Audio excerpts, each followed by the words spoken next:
watch Phaedra as a bachelorette. Come on now. I don't know if I could kiss 1,000 men, you know. That's a tough task. That really is. Virtual reality.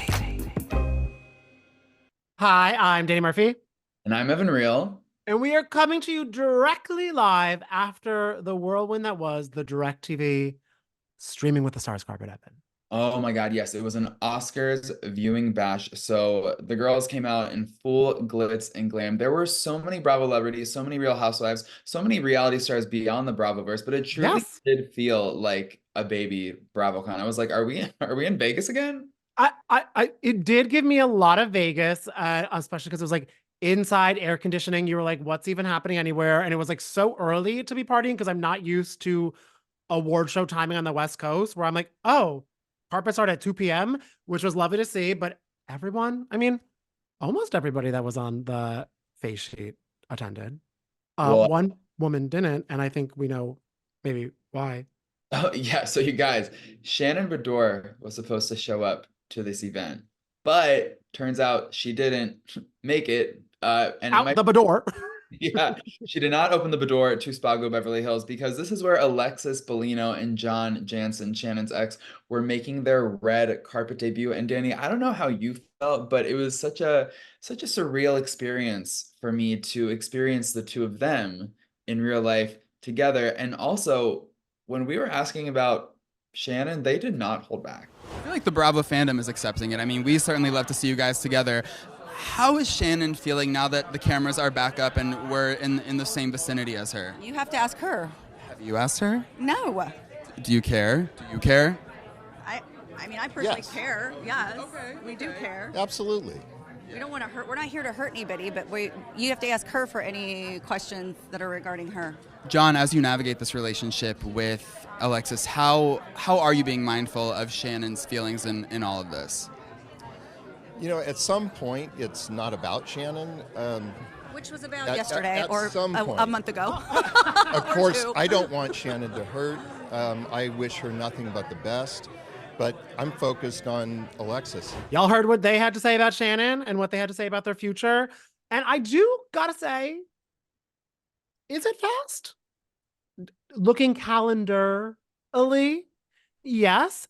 But I felt like they were giving me couple energy. You know what I mean? Like, oh, I'm seeing it. Oh my God, 100%. I mean, they're like teasing an engagement and letting us know that they're willing to have a wedding, maybe on Bravo, maybe not on Bravo. That part was like a little confusing. I think what Alexis was trying to say was like, we will allow viewers into the journey of us getting ready to get married, but maybe a full televised wedding special isn't the move for us. And I think that Shannon is thanking her lucky stars because I don't think this season's going to be easy for Shannon as it relates to John and Alexis, but also we have the Trace Amigas breakup, and we had Vicki Gunvalson on the carpet to share her take on that whole situation. She says she did nothing wrong. She said that it was Tamra who decided to ditch the Trace Amigas, and now it's Dos Amigas with just Shannon and Vicki. But she's been filming a little bit for season 18, and she said that she and Tamra made up on camera. Are you and Tamra, will you ever be able to be friends again? Yeah, you think? We'll be friends. We just actually filmed a couple nights ago, and she tells me she loves me. And I don't think we ever had a verbal falling out. It was more like, I got hurt. I don't know why she's hurt. I didn't do anything.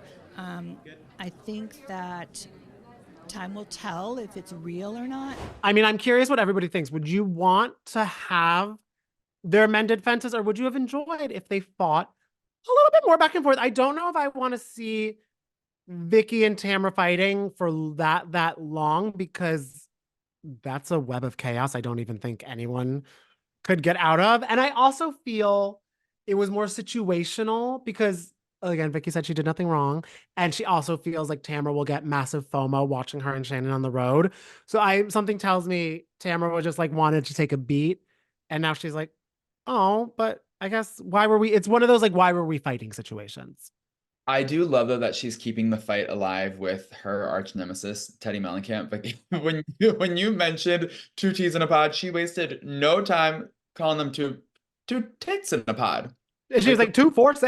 She truly was counting the tits. I mean, I love how they will never squash any beef whatsoever. Much like I don't think Peter Weber's having any like squash in these dating rumors with Ekin-Su. Oh, and you called it out, Danny. When we brought up Ekin-Su, the boy was blushing, and he has like a very deep golden tan, so it's hard to tell when Peter is blushing, but the blushing was happening. You called it out. How cool was it to play with Ekin-Su? Ekin-Su is great. Honestly, she became one of my best friends from the show. It's friends. It's friends. Friends, yeah. Completely? Friends with blushing, though? I'm not blushing. He kept emphasizing that they are just friends, but the girl met his mom, and we know Barbara Weber is a hard lady to please, and that's when he admitted that Ekin-Su is different. She's a special girl. Special little girl, special little girl. I mean, I am all for that love on top situation because I think they're very cute together. He said he's ready to settle down. Yes. And why not possibly in London with Ekin-Su? That's my dream, to have to be going to London. Be like, oh, sorry, guys, you know, I fell in love in Scotland. Now I have to move to London. It happens. It happens. Like, I mean, people love makes people stamp passports. Well, speaking of love, one couple who is always the living definition of couple goals is Guerdy and Russell Abraira. And while Russell did not make it to the Oscars, a viewing party, Guerdy from the Real Housewives of Miami certainly did. And she told us that after beating breast cancer, her shaved head is here to stay. And not only is it here to stay because she gets to save money on wigs, she said she was saving like $50,000 in wigs, which love that. But Russell loves it. And it's apparently the shaved head is an aphrodisiac. So Guerdy explained how her new sleek look is girdifying the bedroom for her and Russell. Page 6 exclusive. Okay, we're ready. We are keeping the hair. It's official. Russell is obsessed with this hairstyle. It's not part of our foreplay, darling. Oh. Talk about people who could drop an OnlyFans and break the internet. Oh my God. Yes. Well, Best Picture. Best Picture nominee. Best Picture for sure. Now, Lesa Milan from the Real Housewives of Dubai, she gave the award for Best Facelift. In person. In person to her co-star, Caroline Stanbury. Now, it feels like forever ago that Caroline's husband, Sergio, was in tears about the facelift situation, which honestly, I wish that we asked Lesa about her reaction to Sergio's tears about the facelift. The way I thought Caroline was in open heart surgery. And I'm like, why is he like on Zoom with the nurse? And I was like, what's happening here? Because I remember he was like crying while like the nurse was filming him. I was like, Sergio, what's going on? I do love his and Caroline's love, but that was a little bit long. Well, apparently it was all worth it because Lesa said the facelift looks amazing. And she also acknowledged the fact that her husband, who another hot husband in the Real Housewives universe, he kind of made a little jab at Caroline during season 1, if you guys remember, calling her a 50-year-old influencer. By the way, I looked at her age. I think she's only 49, so she's not 50 just yet. Anyways, he called her a 50-year-old influencer, but after the facelift, apparently she looks like a 25-year-old influencer. A lot of people have been having mixed reviews on Stanbury's facelift. I think it looks great. It looks fun, and she was open about it. What are your thoughts? I actually have to say, in person, it looks amazing. Okay.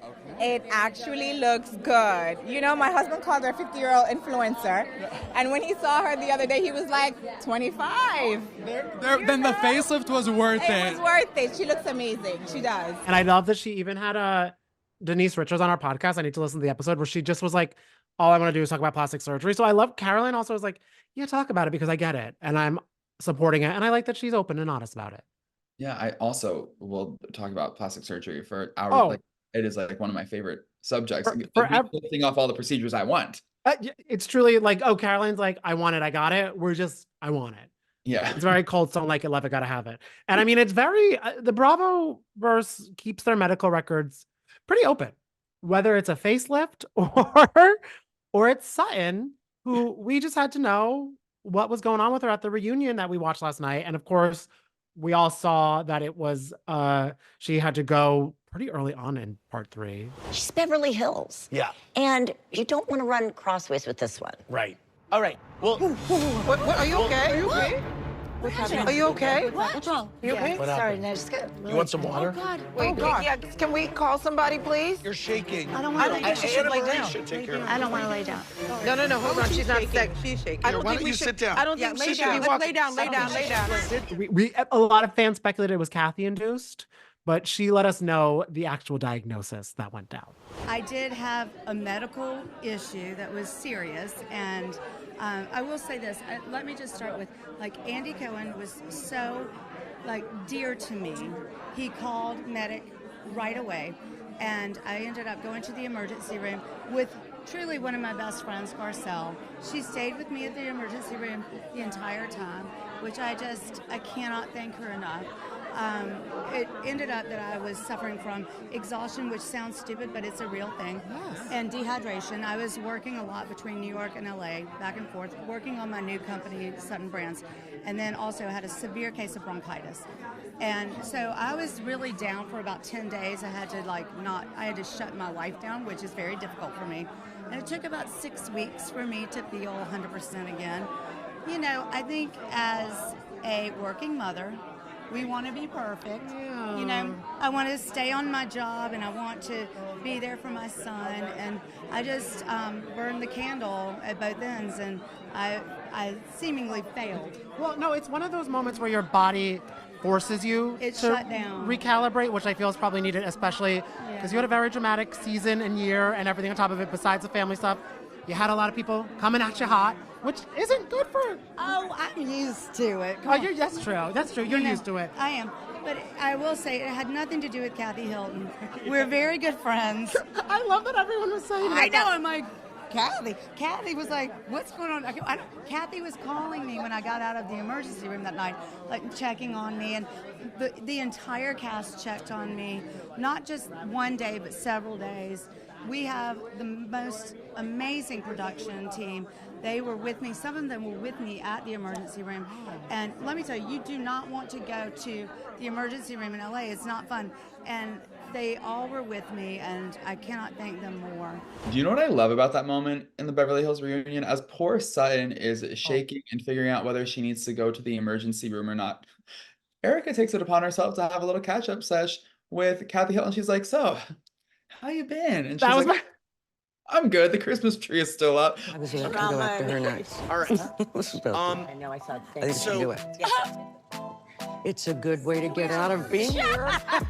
Kyle's clutching her crystal. Like, everyone is so panicked. They're like, hey, what's up? How you going? And then I love Kathy being like, I was about to go after her. So I wonder if there's unfinished business.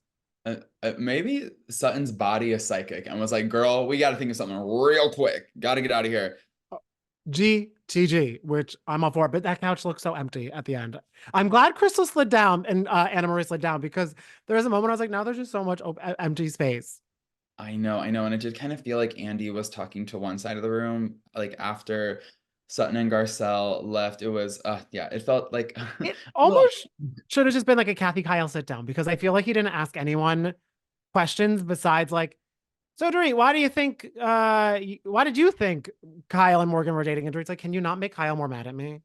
Right. I mean, and like rightfully so that it did become a Kathy and Kyle sit down, because everyone had so many questions regarding their dynamic, regarding the Morgan weight of it all, the Mauricio of it all. And I feel like, although not much was really said, like the words that Kyle was speaking weren't revelations, but I felt like her facial expressions and her body language did all the talking. And I honestly really did feel bad for her, because if as a viewer, it does feel like there is something more going on, which we of course love and celebrate.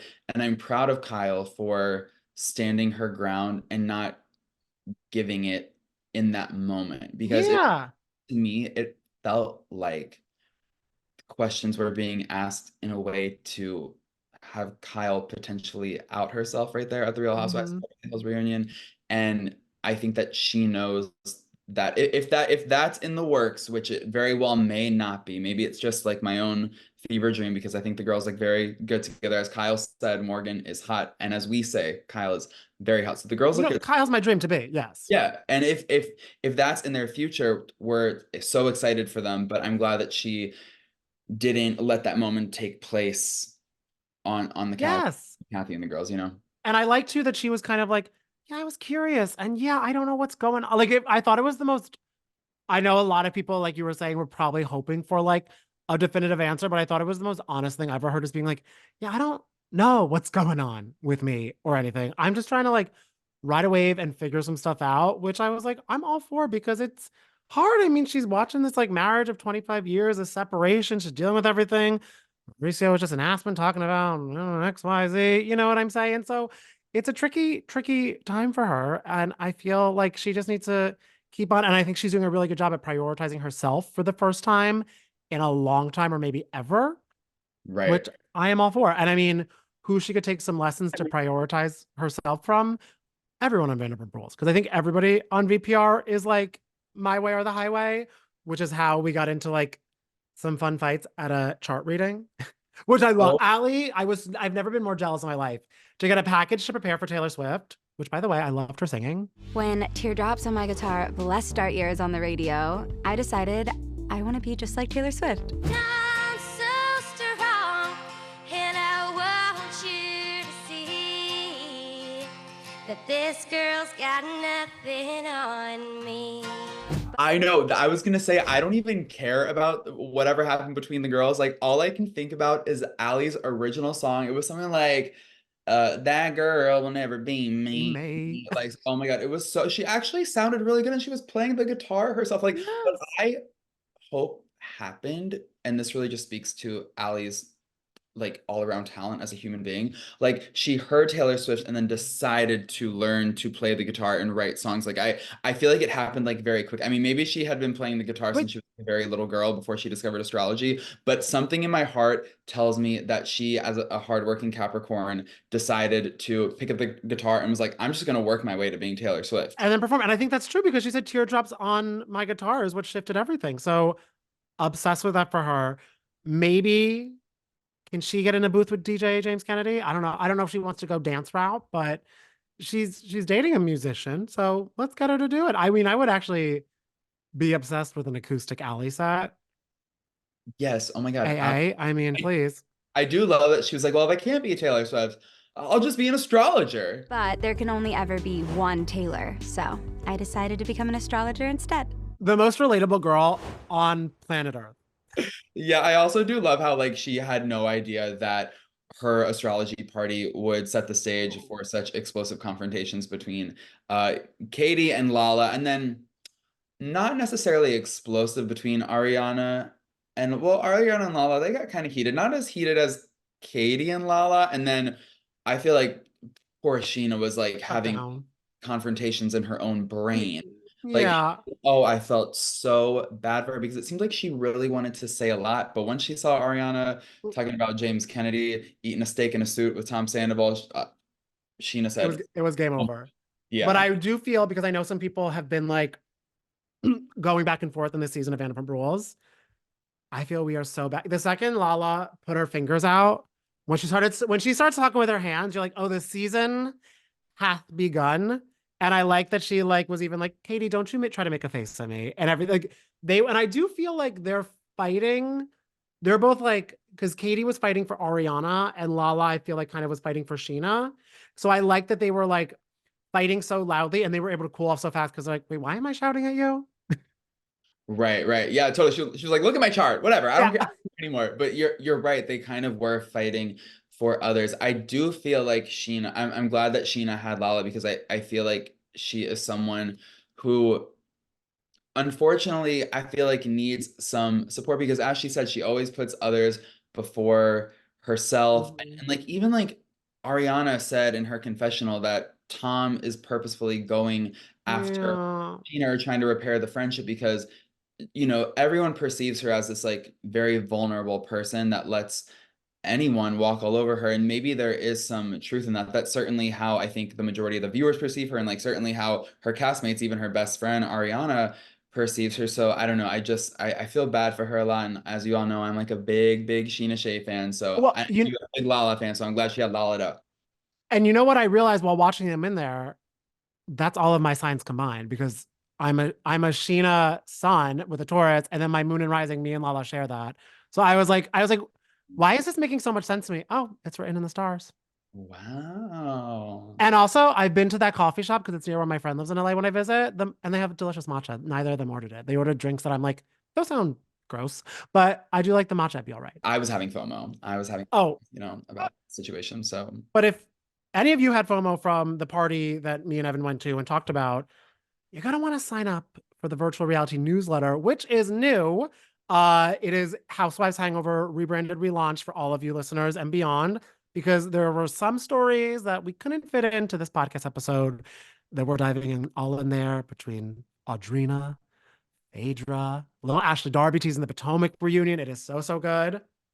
Yeah, we have some good stuff. Audrina is actually friends with the girl who is rumored to be the new housewife on Housewives of Orange County. So she spilled a little bit of tea about the new girl, Katie. So excited to see what is in store for Orange County as it relates to Katie, who's the best friend of Audrina. We also had to ask Audrina if she would ever join the Real Housewives of Orange County. I know that's my dream. So she gave her answer there. I don't know how you guys will feel about it. And then Ashley Darby spilled some reunion tea for Potomac coming up. And then I feel like we talked to Phaedra about everything. Oh, everything under the sun. So be sure, go wherever you're listening to this. In the bio, we're going to have a link where you can sign up and subscribe. It comes to your mailbox, your digital mailbox, every Friday.